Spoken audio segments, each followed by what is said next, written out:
gente, saludos. Quien te habla, tu amigo José Dávila. Hacía tiempo que no hacía este tipo de videos por cuestiones de salud y otras situaciones personales que he estado manejando en los últimos meses. Dado el caso de que ya mi situación está más estable, entre comillas, aprovecho estos periodos, al igual que siempre he hecho, estos periodos donde estoy solo, donde tengo que manejar largas distancias, para hacer este tipo de videos para aquellas personas que les pueda interesar los temas que este servidor graba. En esta ocasión, como en muchas ocasiones, voy a grabar un tema teológico, y el tema que voy a grabar, para los que no me conocen, yo soy un ex religioso fanático.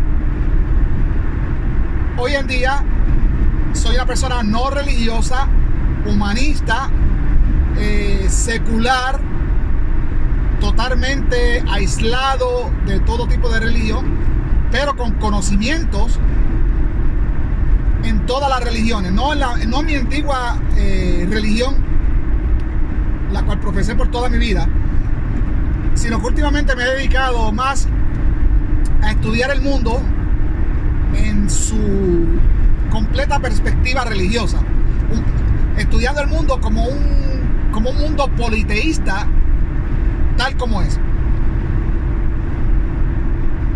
Pero en esta ocasión voy a grabar un tema que tiene que ver, o que les va a interesar a las personas que profesan la fe judeo-cristiana.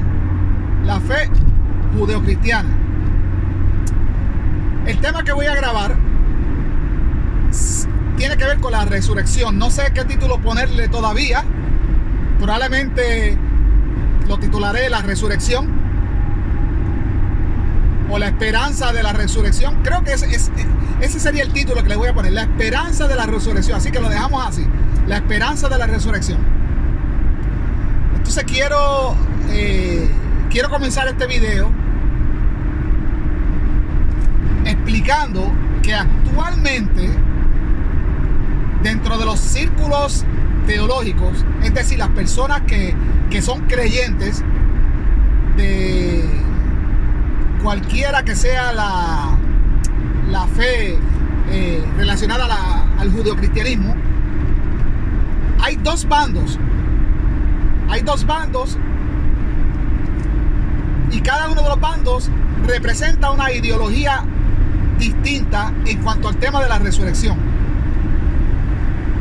Estos dos bandos son, uno de ellos, aquellos que piensan, que creen que después de la muerte hay una resurrección, que el cuerpo, el alma resucitará en otro cuerpo, o que este mismo cuerpo será levantado. Hay diversas opiniones y pensamientos dentro de la misma creencia de la resurrección. No hay un dogma establecido como tal, o sí los hay, pero hay distintos dogmas, y dentro de la misma ideología que piensa que van a resucitar, hay distintas ramificaciones. Por el otro lado está el bando que piensa que no existe tal cosa de resurrección, simplemente vivimos este mundo tal ¿verdad? Como es, y que morimos y ahí se acaba todo. Estos dos bandos o escuelas de pensamientos representan ideales que no son nuevos, sino que se trasladan hasta el primer siglo, o un poquito antes del primer siglo, donde también existían dos bandos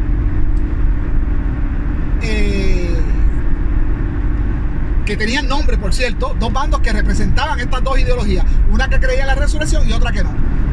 El bando que creía en la resurrección era el bando de los fariseos, y aparte de los fariseos, habían otros bandos más dentro del judaísmo del primer siglo. Estos otros bandos, como eran los galileos, algunos celotes, quizás algunos samaritanos, creían en la resurrección, pero era por el proselitismo que hacían la secta de los fariseos. Es decir, los fariseos fueron los que se encargaron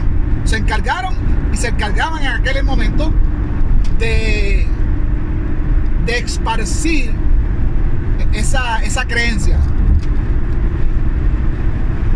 También había otro bando conocido por los saduceos.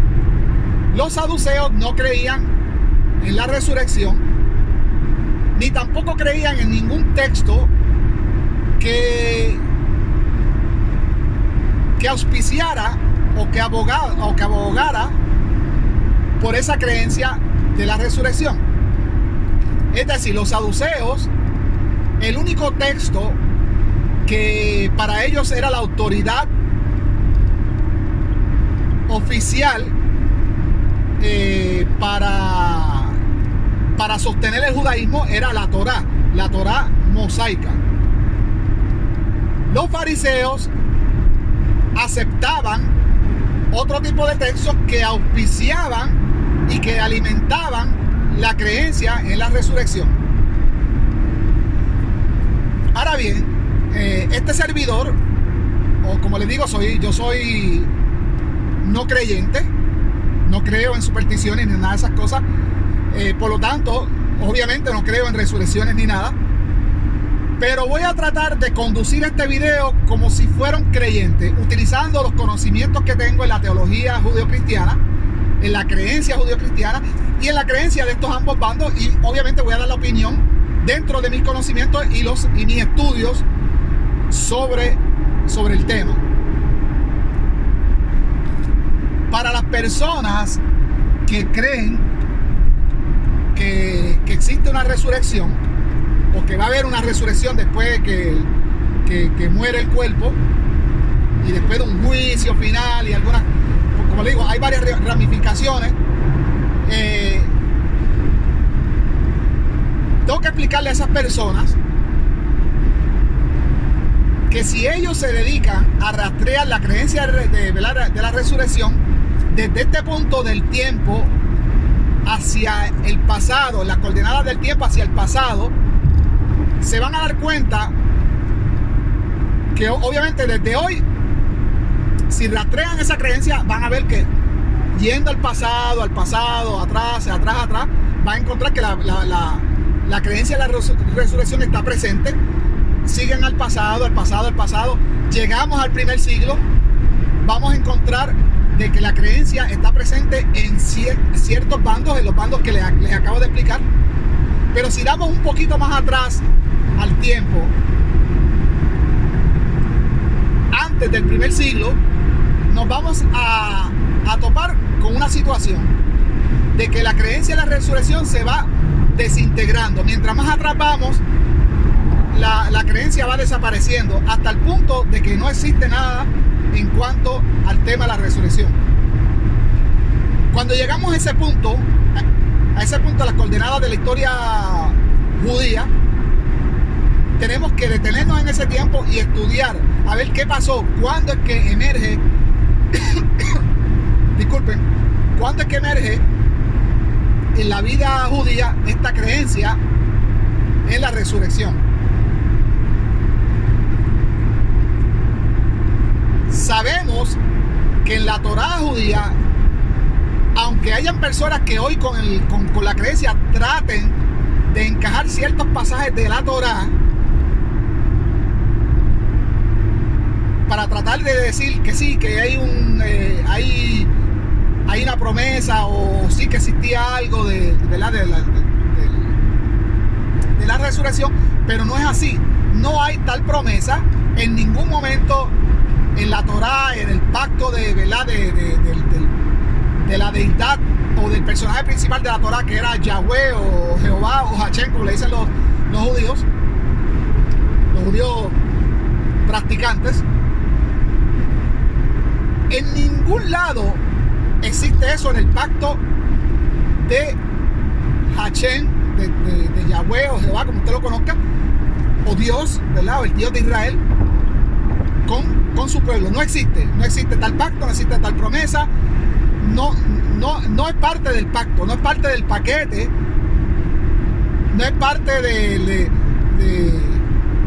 por ejemplo, si vamos a Devarim, Deuteronomio 28, 29, donde se habla de las maldiciones, no se habla.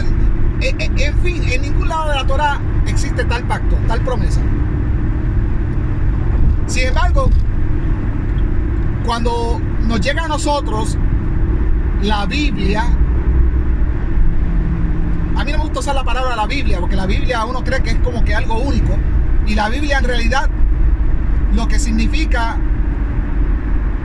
la Biblia viene del griego biblios, que significan libros, manuscritos, textos, y basándonos en esa, ¿verdad? En ese significado, pues todas las culturas antiguas tenían Biblias. Así que no me voy a referir a los textos judíos como la Biblia, sino me voy a referir a los textos judíos como el canon de los textos sagrados judíos. Así me voy a referir a lo que ustedes conocen como la Biblia.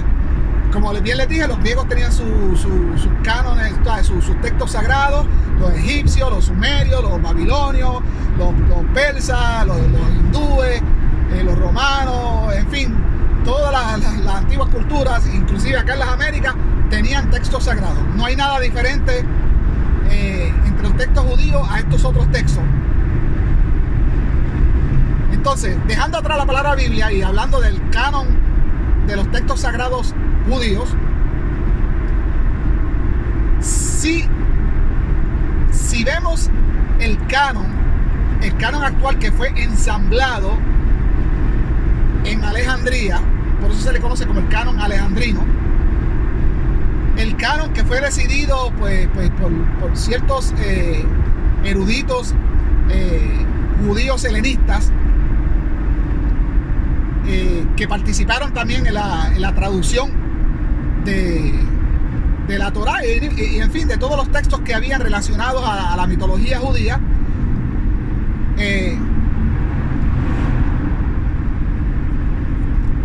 Estos textos, por ejemplo, los libros de Samuel, por ejemplo, hay una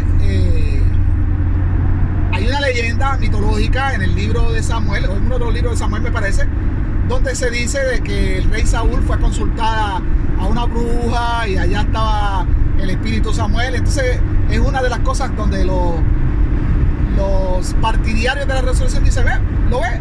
Mira, sí, los judíos creían. Pero estos son textos que aparecen mucho después, aparecen para el tiempo helenista, aparecen después de que el rey Ptolomeo le pide a todos los territorios conquistados, a todos los sacerdotes de las distintas religiones de los territorios conquistados, que hagan prácticamente eso, como un canon, que todos los manuscritos sagrados en relación a sus creencias los hicieran como una compilación, como una colección, los tradujeran, porque el rey Ptolomeo quería tener una biblioteca de toda la sabiduría de todos, ¿verdad?, de todos los territorios conquistados. Y es aquí cuando estas personas, que en realidad no tenemos los nombres, hay muy poca información de quiénes participaron en este canon. Solo existe la leyenda de que 70 judíos bilingües que hablaban griego y hebreo hicieron la traducción y bla bla, y hay una mitología ahí también envuelta, ¿ves?, supersticiosa. Pero en fin, la historia real no se sabe quiénes fueron estas personas que participaron en este canon, de dónde sacaron estos textos, de los cuales hasta antes de Alejandro Magno, antes de que Alejandro Magno llegara a la escena histórica del pueblo judío, estos textos no se conocían, nadie los conocía. Tenemos que pensar, o tenemos que tratar de visualizar los tiempos antiguos judíos en su periodo histórico. Antes de Alejandro Magno, lo que existía era la Torá, Eso lo podemos ver registrado en el libro de Nehemías y en el libro de Esdras, cuando los judíos regresan de Babilonia. Ahí lo único que existe es la Torá. El pueblo común no la conocía. Y tenemos que decir que el pueblo común eran analfabetas. El analfabetismo era en un gran porcentaje en el pueblo judío. Solo unas pocas personas eran cultas, eran personas que sabían leer y escribir. Y son estos los que son narrados en el libro de Nehemías, que tienen que explicarle al pueblo, porque el pueblo no entiende, no lee. Tienen que explicarle al pueblo, leerle la Torá, que para ellos era algo nuevo. Que esto es tema para otro video. De hecho, en mi canal de YouTube tengo un video cuándo es que nace el judaísmo, y cabe señalar que en este momento histórico que le estoy hablando de Nehemías, basado en capítulo 8, de cuando regresan de Babilonia, aquí es que nace el judaísmo. Aquí que regresan estos judíos dirigidos por Nehemías y Esdras, y vienen con estos textos que son desconocidos para el pueblo, se los leen, adoctrinan al pueblo, y de aquí comienza el judaísmo. Estos textos con una historia de Egipto, de Moisés, bla, bla, que el pueblo no los conoce, pero tampoco lo cuestionan, y ahí empieza toda la religión judía tal como nos ha llegado hasta ahora. Aunque la religión judía desde el tiempo de Nehemías al primer siglo sufrió muchas fracturas, y como vemos se dividió en muchas ramificaciones. Entre ellas las que les mencioné: los saduceos, los fariseos, los esenios, los galileos, los celotes, sicarios, samaritanos. Estaba bien fraccionado el judaísmo. Inclusive estaban los ya no creyentes, porque sí había ya muchos judíos que habían renunciado al judaísmo, eran judíos de sangre pero habían renunciado al judaísmo por sentirse atraídos al helenismo. De eso nos habla Filón Alejandría con mucho detalle. En fin, el judaísmo para el primer siglo estaba bien fragmentado. Pero para este tiempo de Nehemías, que es cuando nace el judaísmo, cuando se adoctrina el judaísmo, solo es la Torá. Y obviamente la Torá marca de que solo se iba a leer, creo que 3 veces al año, en 3 de las grandes fiestas judías, 3 veces al año, y iba a ser leída al pueblo, porque el pueblo, en realidad, primero que no podían costear estos rollos, estos manuscritos eran bien costosos, el trabajo de los escribas era muy remunerado, y los campesinos, los pastores y personas comunes no podían costear estos textos. Por lo general, el judío normal de aquella época vivía el resto del año una vida normal, pastoreando, sembrando, mercadeando, emigrando también. Y solo en estas 3 festividades era que se acercaban al templo y escuchaban, ¿verdad?, la Torá, ¿no?, la ley. Entonces, ¿cuándo es que aparecen estos textos que abunda mucho la creencia, la creencia en, ¿verdad?, la resurrección? Los llamados textos proféticos, los profetas. Estos textos, como bien le dije, aparecen cuando el rey Ptolomeo, uno de los descendientes en la lista de sucesión del poder, uno de los descendientes de Alejandro Magno. Para los que no saben mucho la historia de Alejandro Magno, cuando Alejandro muere, el imperio, que fue heredado por 4 de sus mejores generales, y estos 4 generales también cuando murieron tuvieron descendientes, y el área de Judea, el primero que lo heredó, y si me equivoco me corrigen, el primero que lo heredó después de Alejandro Magno fue el rey Ptolomeo. Y de Ptolomeo hay una lista de sucesión hasta que llega a Cleopatra, que fue la última de los reyes griegos que tomaron la posición de un faraón egipcio, porque el rey Ptolomeo también se encariñó tanto con al igual que Alejandro Magno, se enamoraron de la religión egipcia, que ellos mismos dijeron que eran, Alejandro Magno le contó a los sacerdotes que él había sido elegido, tocado por los dioses egipcios, y se hizo como un faraón. Ptolomeo, que le siguió después, también fungió como faraón, y así siguió hasta Cleopatra. Mucha gente no sabe eso. Mucha gente piensa que Cleopatra era egipcia. No, Cleopatra era descendencia griega. De hecho, y hago un paréntesis, igual que pasa con los judíos de hoy en día, que hay muchos judíos de blanco, de ojos azules, y no tienen que ver nada con los judíos bíblicos, que eran iraquíes, vamos a decirlo así, porque hasta la misma mitología judía dice que Abraham era de Irak, de Ur, de los caldeos, de esa área de Irak. Por lo tanto, nada que ver con blanco, de ojos azules. Eso pues, ¿por qué hay ahora los judíos son blancos, de ojos azules? Esos temas de otros videos, que también tengo material de eso grabado en mi cuenta de YouTube.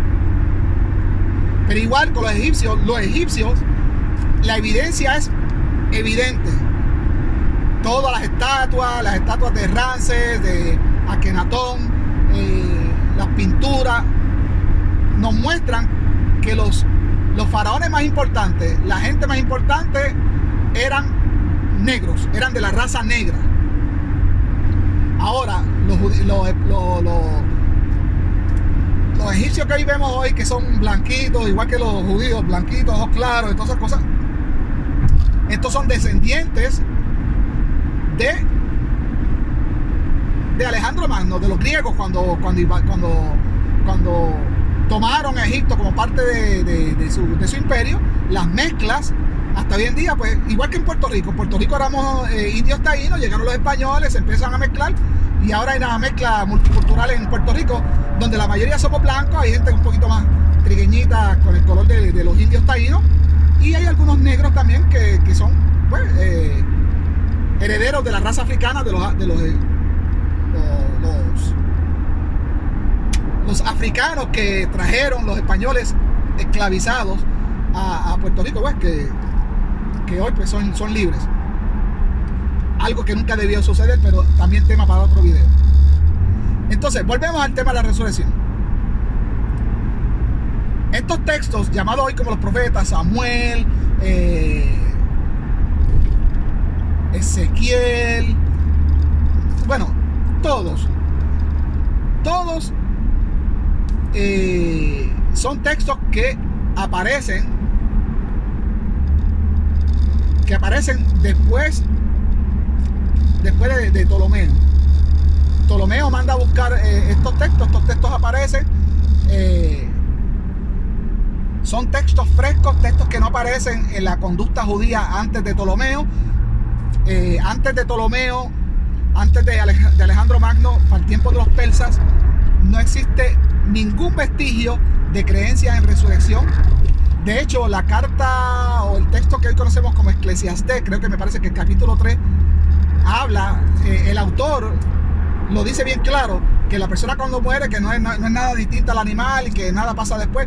Obviamente, el escritor de Eclesiastés tiene el pensamiento saduceo. Es un autor que escribe este texto, este manuscrito, antes de la llegada de los griegos. ¿Y qué pasa? Que los griegos sí creían en la resurrección. Los griegos adoptaron la creencia de la resurrección de los egipcios desde hacía muchos siglos. Y cuando los judíos empiezan a helenizarse, empiezan a adoptar muchas cosas de los griegos. Por ejemplo, el asunto de las sinagogas. Esto es algo que surge cuando los judíos se mezclan con los griegos. Los griegos tendían a adorar a Zeus y a sus dioses en todas sus comarcas, en todas sus aldeas, en todas sus ciudades. El judío solo tenía un lugar de adoración, que era el templo. Pero para el tiempo de Alejandro Magno, ya los judíos estaban en la diáspora. No solo vivían judíos en Judea, estaban por todos lados. Desde Babilonia, en Babilonia se quedaron muchos. En Egipto vivían sus grupos, en Grecia vivían sus grupos, en lo que después fue la Roma vivían. En todo el Mediterráneo habían judíos, creyentes y no creyentes, practicantes y no practicantes, pero los que eran practicantes se les hacía difícil venir a Jerusalén 3 veces al año a escuchar la Torá y a las festividades judías. Era muy difícil, no había carro como ahora, era muy difícil. Y como le dije, nutrirse de la Torá 3 veces al año es algo que es mucho tiempo para tú mantener una fe. Entonces era un problema para el judío. Entonces cuando ven que los griegos adoraban a Zeus y a sus dioses, a los dioses menores, ¿verdad? A los súbditos de Zeus, en las ciudades, en cada ciudad había un templo para estos dioses. Ellos se preguntaron, ¿por qué no hacemos nosotros lo mismo? ¿Por qué no hacer como mini templos para adorar a Hashem, a Jehová, a Yahvé, a Yahová, como usted le quiera llamar, en las ciudades donde estamos establecidos? Ahí que comienza el concepto que hoy conocemos como sinagoga, que la palabra sinagoga es una palabra derivada del griego. Ahí que comienza el concepto de la sinagoga y el templo a perder protagonismo en la vida judía. Eso es histórico, o sea, nadie lo puede negar. Y no solo adoptaron esto de los griegos, también pegan a adoptar la cuestión del Hades. Si ustedes ven en el judaísmo antiguo, y de hecho en el actual, también en el judaísmo que no es mesiánico ni tiene que ver nada con el cristianismo, en el judaísmo, el personaje de Hasatán, lo que hoy le conoce como Satanás, no tiene nada que ver con el Satanás del cristianismo. El Satanás del cristianismo o del judaísmo mesiánico, que es todo derivado del catolicismo, pues toman el personaje de Satán y lo transforman, toman el personaje griego Hades, el Hades, que es el dios del inframundo, el que custodia las almas en castigo y todas esas cosas, y lo transforman en Satán. Entonces, asimilan a Hades y lo transforman en Satanás. El inframundo lo asimilan y lo transforman en el infierno cristiano. A Hércules lo asimilan y escriben y crean a Sansón. Hacen un sincretismo de tal. Entonces, aquí que aparecen todos estos textos de los cuales no hay vestigios en la vida judía de que existieran antes de los griegos. Y entonces aquí que aparece este canon que hoy conocemos como la Biblia, ¿no? La Septuaginta, el canon alejandrino. Y había muchos textos más. Ahora, ¿qué criterios usaron estos judíos para elegir solo esos textos que son los que figuran hoy en el canon alejandrino? Pues no sabemos, no están ellos para preguntarles, no sabemos. Pero eran muchos, igual que el cristianismo dejó muchos textos apócrifos, también estos judíos solo escogieron estos y ahora nos llega de tal manera impresa, todo es un mismo libro. Todavía en el primer siglo no era así. En el primer siglo, como no habían imprenta, pues si había un rollo como el de Isaías, pues era un rollo aparte. Era costoso para los escribas escribir ese rollo. Ezequiel, Samuel, Daniel, bueno, todos los profetas conocidos para el primer siglo eran textos sarteados. No todo el mundo podía tener estos textos, no como hoy en día, que hoy los tenemos todos impresos. Por lo tanto, para el primer siglo debió haber habido distintas escuelas de la resurrección también. ¿Por qué? Porque habían quizás unos que creían en la resurrección, tal como lo hablaba Ezequiel, de los huesos que iban a resucitar, bla, bla, bla. Alguna interpretación del libro de Isaías, quizás otro grupo, porque como le digo, las personas, el judío común del primer siglo, no tenía acceso a ciertos los rollos así todos juntos como los tenemos hoy en día. Entonces, cada sinagoga, cada comunidad tenía ciertos rollos y tenían una escuela de pensamiento distinta. Hoy pues tenemos una ensalada de todos ellos y hemos creado algo que por eso es que algunos piensan que va a haber una resurrección en un paraíso, otros que una resurrección y que el pueblo va a regresar a Israel. Hay un arroz que ellos ni saben explicarse. Entonces, es por eso que la secta de los saduceos no aceptaba ningún texto que no fuera la Torá. Ellos no aceptaban estos textos de los profetas ni nada. Claro que ellos sabían que esos son textos que eran ajenos a Moisés, que eran escritos por personas que ni ellos todavía ni hoy se sabe, ni para aquel entonces se sabía. Los autores eran anónimos. Todavía para el tiempo de Ptolomeo, cuando se hace esta compilación de estos textos, no se sabe quién los escribió, simplemente aparecieron con estos textos. Después, obviamente, posteriormente se le fue dando ese título, que este libro se va a llamar el libro de Samuel, este libro va a ser el libro de Ezequiel, este libro... Pero no. Estos textos se reunieron porque eran textos sagrados de distintos grupos. Se compilaron, pero nadie le dijo a Rey Ptolomeo o a los encargados, ok, estos son los autores de estos libros. Eso no, ni existió esa información, ni existe todavía actualmente.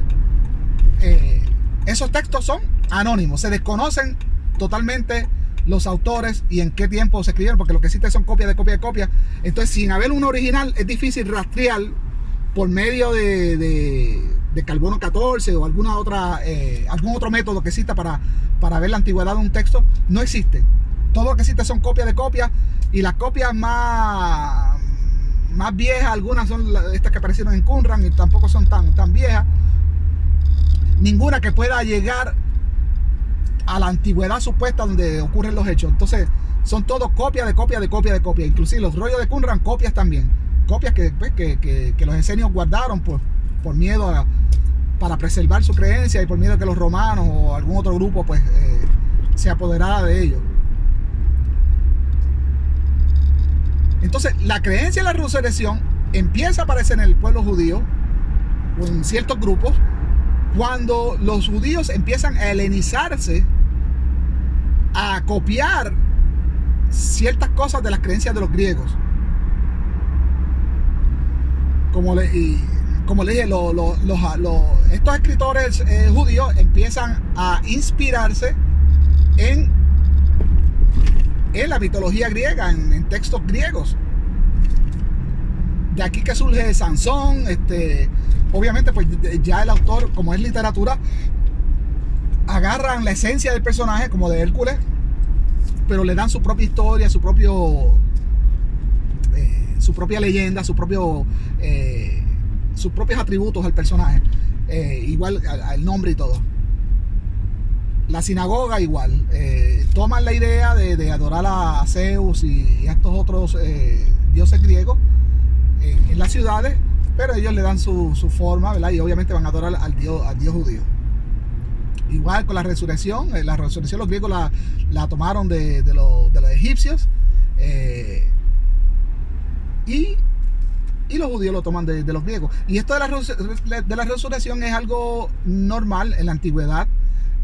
Obviamente con el miedo a la muerte, casi todas las culturas tenían esa creencia. ¿Y quiénes alimentaban esa creencia? Bueno, los líderes religiosos, los sacerdotes. En el caso de los egipcios, que en el área del Mediterráneo son los que empiezan con esto, según rastreamos la historia, los egipcios tenían un negocio, los sacerdotes egipcios tenían un negocio brutal con esto de la resurrección. Ahí ellos creaban el libro de los muertos, que era costoso, y para los creyentes adquirir ese texto del libro de los muertos, que era como unos conjuros mágicos, donde el creyente creía que al tener ese libro y ser enterrado con ese texto, con esos conjuros, Anubis ¿verdad? y otros dioses egipcios le iban a conducir al más allá, ¿no? Y también al al juicio final, que este juicio era, ¿verdad?, con Anubis, y si pasaba, ¿verdad?, el juicio, donde se ponía el corazón de la persona en un, ¿cómo podríamos decir? Se me olvidó este tipo de insectos, se me fue la palabra de la boca. Es un box, como Volkswagen, un box. Pues iba dentro de un box, el corazón se ponía en una balanza con una pluma, y si el corazón pesaba más que la pluma, pues era que había mucho pecado y la persona pues era condenada.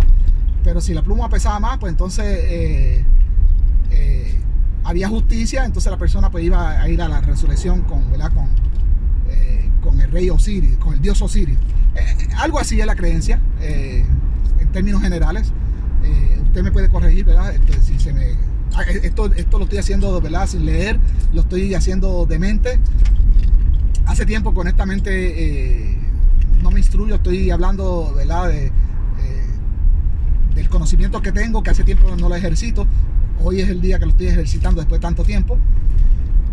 Pero la idea general de la creencia egipcia era esa. Entonces los sacerdotes hacían un negociazo con eso de escribir estos textos y vendérselo a los creyentes. Porque era vendido, no era regalado. Y el egipcio más pobre no tenía acceso a este libro de los muertos. Inclusive es sabido de que había mucha gente que eran tan pobres, pero la creencia era tal que los años más importantes de la vida de estas personas trabajaban para reunir el dinero, se cohibían de muchas cosas solo para reunir el dinero para adquirir este texto conocido como el libro de los muertos, este pergamino. Entonces esto lo adoptan los griegos, le dan su forma, y igual los judíos, los que se helenizaron, pues adoptan todas estas cosas, lo de la sinagoga, lo de la creencia de resurrección, la desarrollan. Y ahí que viene la secta esta de los fariseos, que es la que se encarga de dispersar esta creencia, ¿verdad?, en la antigua Palestina, en la antigua Israel, o en Judea, o como usted le quiera llamar. Judea y Galilea, o en todos los territorios de la antigua Palestina. Son los fariseos. Los saduceos son los que no creen en esto. Los saduceos no creen en esta creencia, o es decir, no se dejan influenciar por los griegos, y son los que tratan de preservar el judaísmo tal como lo entregaron Nehemías y Esdras en aquella asamblea, la famosa asamblea del mes séptimo, narrada a partir de Nehemías 8 en adelante, y también es comentada por el autor de Esdras. Los saduceos son la línea del judaísmo ortodoxo, que es el que inician Esdras y Nehemías, que a mi entender y de muchos expertos en el tema, son los fundadores del judaísmo, Nehemías y Esdras, o los autores de estos textos. Pero estos autores pues nos hablan de este Nehemías y este Esdras. Probablemente este Nehemías y este Esdras son personajes históricos, y son los que inician el judaísmo en esta asamblea. Muchos expertos en el tema obviamente saben que el reino de Israel y el reino de Judá son históricos, que sí existieron. Lo que sí no es histórico, sino mitológico, es la leyenda de cómo se forman estos reinos. Eso es lo que es legendario, eso es lo que no se puede corroborar, es mitológico. Hay mucha mitología dentro de la leyenda de del origen de estos reinos, pero sí, estos reinos son históricos, y la arqueología ha demostrado que estos dos reinos eran politeístas, ambos, tanto el reino de Israel como el reino de Judá. Y de hecho, si alguien tiene duda, la misma Biblia lo confirma, los mismos textos judíos lo confirman, porque si ustedes ven, en todo momento los autores de estos supuestos profetas, estos textos que los saduceos no aceptan, los autores ponen al personaje Yahvé siempre enojado con el pueblo de Judá porque se prostituía con otros dioses. Entonces, ni los mismos judíos creían en este Dios, Jehová. Siempre se sentían atraídos por otros dioses. Y vemos al personaje Yahvé mendigando la adoración de su pueblo. Obviamente no es este Dios el que mendiga por la adoración de este pueblo, sino los sacerdotes, que son los que se benefician de la adoración de este Dios, igual que todas las culturas antiguas y las religiones antiguas. Así que bien, yo voy a dejar este tema aquí, este tema de la resurrección. No sé si pude explicarme bien, no sé si pude dejarles a ustedes ver una visión que ustedes quizás no habían reflexionado, no habían pensado. Espero que les sea útil para que usted haga sus propias investigaciones, sus propias reflexiones hacia el tema. Yo, como les dije, yo no soy religioso, no soy creyente de ninguna creencia supersticiosa, no creo en Dios ni nada de esas cosas, pero fui creyente del judeocristianismo. Y al final de mis días como creyente, terminé siendo como un saduceo. Y la línea del judaísmo que más me llama la atención, porque usted lo crea o no, actualmente hay una línea de judaísmo que no son creyentes. Y yo como que me siento encajando en esa línea. Hay una línea de judaísmo que no son creyentes, simplemente celebran la fiesta, celebran un judaísmo simbólico, pero obviamente siempre teniendo presente que no existe la deidad, que no existe nada sobrenatural ni nada. Entonces yo me alineo con ese pensamiento si tuviera que participar de algún tipo de judaísmo. Pero el judaísmo saduceo también encaja muy bien con el judaísmo, como se llama hoy, judaísmo humanista, judaísmo laico, judaísmo ateo, como usted lo quiera llamar. Hay mucha información. De hecho, el mismo Israel, en la misma tierra de Israel, o la mayoría de los judíos actualmente no son creyentes, son judíos humanistas. Y eso es bueno también dejarlo claro. Así que espero que esta información les ayude a ustedes a seguir investigando sobre el tema. Y para los que debaten sobre si la resurrección, sí o no, pues aquí les entrego mi aportación al debate que ustedes puedan estar manejando sobre el tema. Hasta la próxima.